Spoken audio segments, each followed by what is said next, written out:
Thank you very much, ladies and gentlemen, dear colleagues.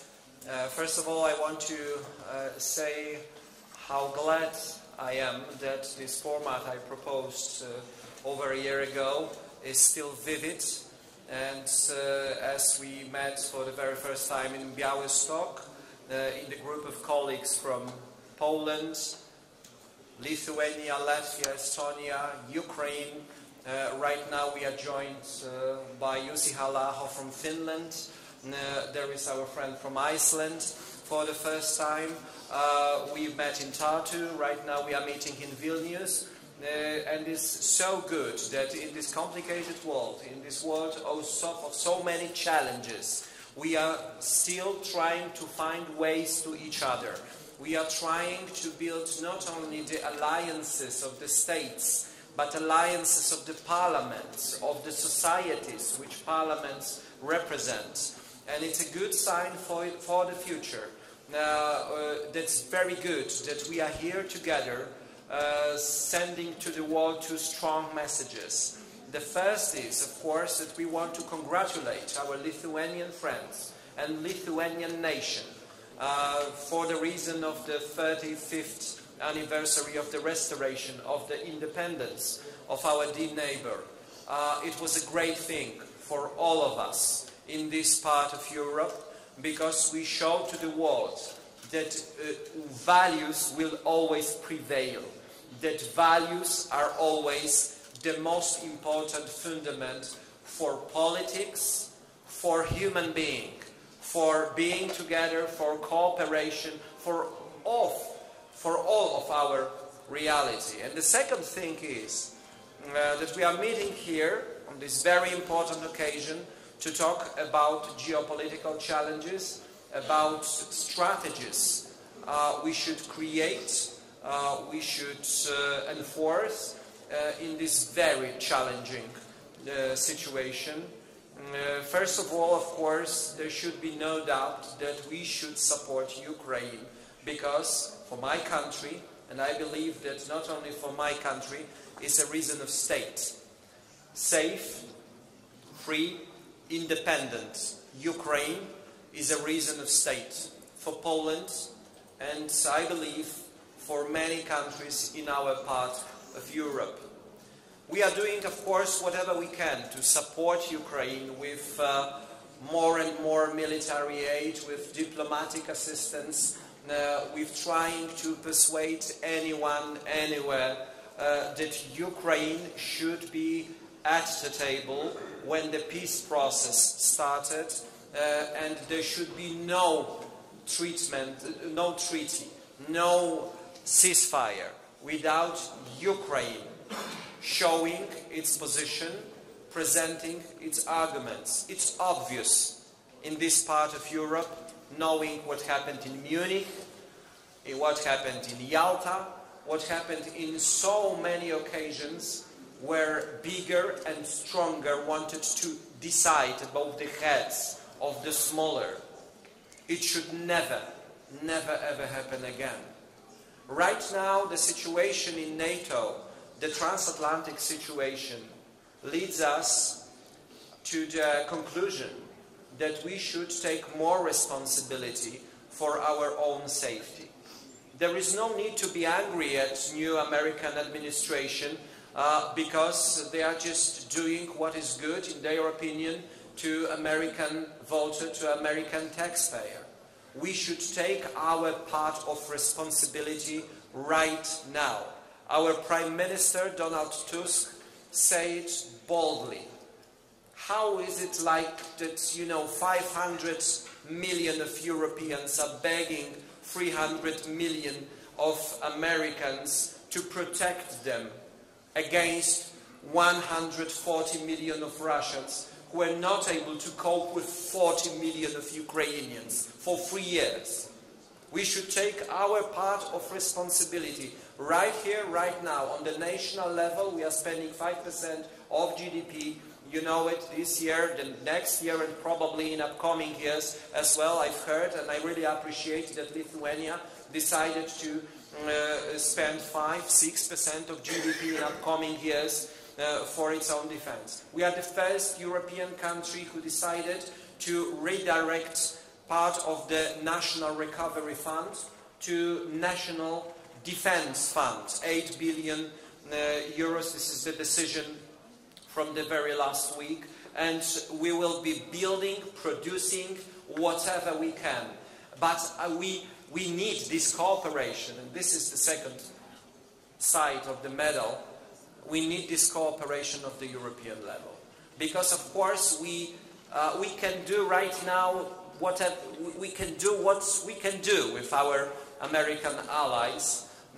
Sometimes it looks like that the community of values is not so important to our allies from here and there. We are concentrated more on business, on prices, not on values. But what can we do with this? We can conclude that the keys to European stability and safety and the future of Ukraine, it's not only in the United States, it's in Europe as well. Mostly in Europe. Frozen assets, mentioned by my colleagues. Frozen assets are not in America, we are discussing right now. They are in Belgium. We need decision of our Belgian friends, of our French friends, of the new political power, new government of Germany. We should talk to them, and it's much closer and much easier for us all to talk to our German friends, to persuade our French friends, to discuss with our Belgian counterparts, than to go to America. We should stop these pilgrimages to America. We should concentrate on pilgrimaging here in Europe, inside Europe, to solve the problems here that should be solved. Because Ukraine is not asking us for peacekeeping forces. They are asking us for money and for armaments. We should see it and we should do it. There is a time for new leadership in Europe. New leadership, responsible leadership for the common safety. That's why we will be supporting, as a presidency right now in the European Council, every form of strengthening our internal European NATO.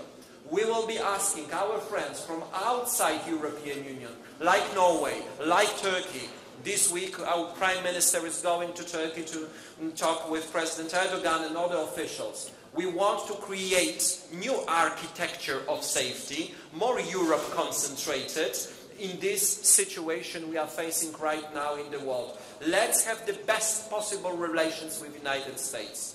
But when the freedom of ourselves and Ukraine, our beloved neighbor, is at stake, we should think, in common, together, what can we do to show our people all along Europe that not Trump is the biggest enemy of Europe right now, not Zelensky, named by someone or some other people as a dictator. He's not a dictator, he's a hero.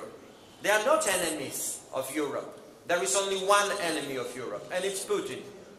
And we should do whatever is possible for the sake of the next generation to stop Putin where he is and to make him lose this war.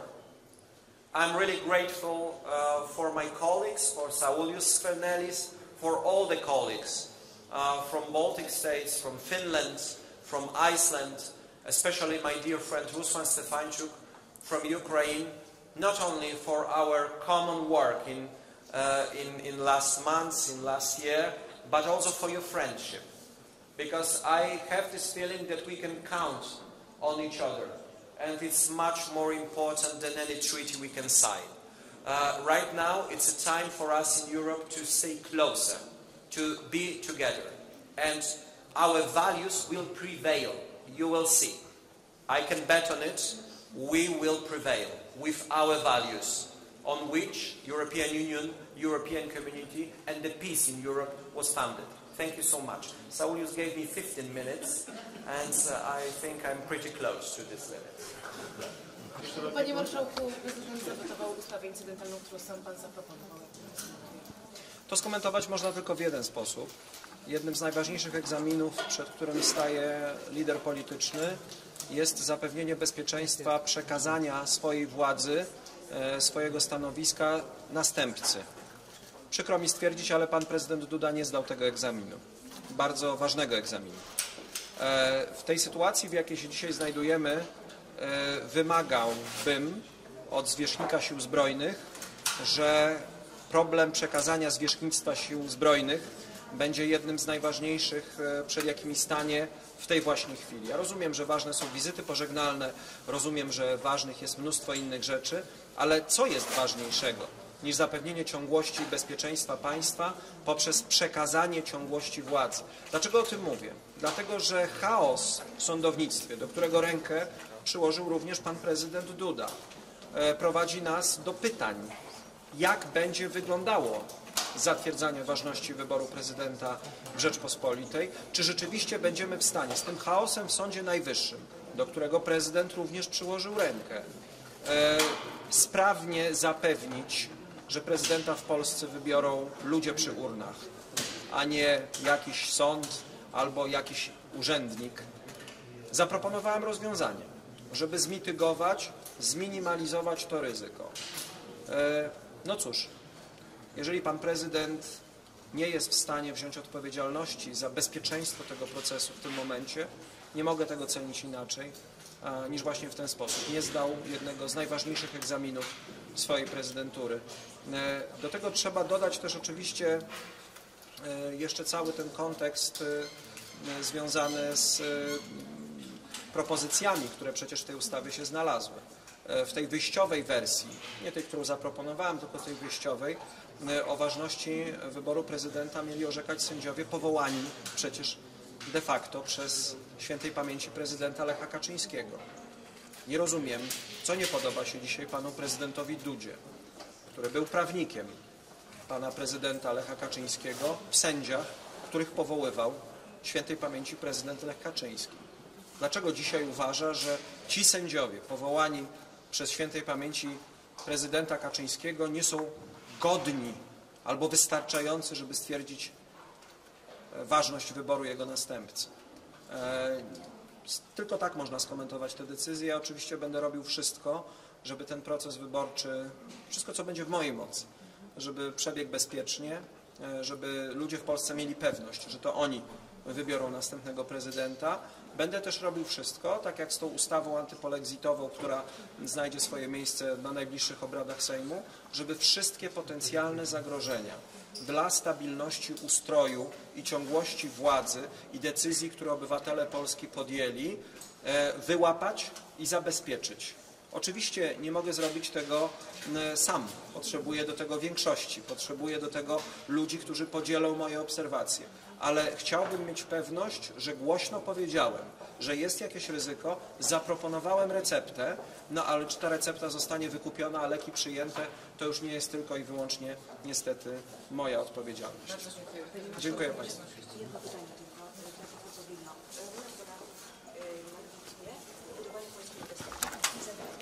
Bardzo ważna jest to rola, bo my dzisiaj jesteśmy, niezależnie od tego, gdzie żyjemy, w podobnej sytuacji. Polacy na Litwie to bardzo silna społeczność. To ludzie, którzy też bardzo w taki wytrwały sposób, wspaniały, godny podziwu, pielęgnują swoje polskie korzenie. My jesteśmy bardzo bliskimi sąsiadami z Litwą. Musimy dzisiaj rozwiązywać wszystkie te problemy, które gdzieś tam przez lata narastały. Jeśli chodzi o prawa mniejszości, o pisownie, wszyscy je znamy. Rozwiązywać jak najszybciej, jak najlepiej i szybko iść do najważniejszych problemów, które dzisiaj przed nami stoją. Tymi problemami czy tymi wyzwaniami są problemy związane z naszym bezpieczeństwem. Dzisiaj to naprawdę nie jest czas, żebyśmy dyskutowali w oznakach diakrytycznych. Dzisiaj musimy rozmawiać o tym, czy prezydent Macron, proponując parasol jądrowy, który ma chronić naszą część Europy, składa sensowną propozycję, czy niesensowną propozycję. My uważamy w Polsce, że trzeba się nad tą propozycją poważnie zastanowić. To dzisiaj powinno być głównym tematem rozmów, jakie mamy, a wszystkie inne rzeczy, i to mówię od moich pierwszych też kontaktów z Litwą jako marszałek, powinny być szybko i w duchu wzajemnej przyjaźni załatwione. My po prostu dzisiaj potrzebujemy siebie nawzajem. Polska potrzebuje Polaków na Litwie, Litwa potrzebuje Polaków na Litwie, jako Litwy obywateli, przecież członków polskiej mniejszości. My dzisiaj musimy naprawdę skoncentrować się na tym, co najważniejsze, a to, że Polacy na Litwie w tak fantastyczny sposób pielęgnują swoją polskość, jest godne olbrzymiego podziwu. Ja robię wszystko, co mogę dla mniejszości narodowych w Polsce działających, żeby one mogły się u nas rozwijać tak, jak chcą, bo uważam, że dzisiaj różnorodność wewnątrz naszych narodów, również etniczna, jest naszą siłą, a nie słabością. Uczy nas odporności na różnego rodzaju wstrząsy i wyzwania. Dziękuję bardzo.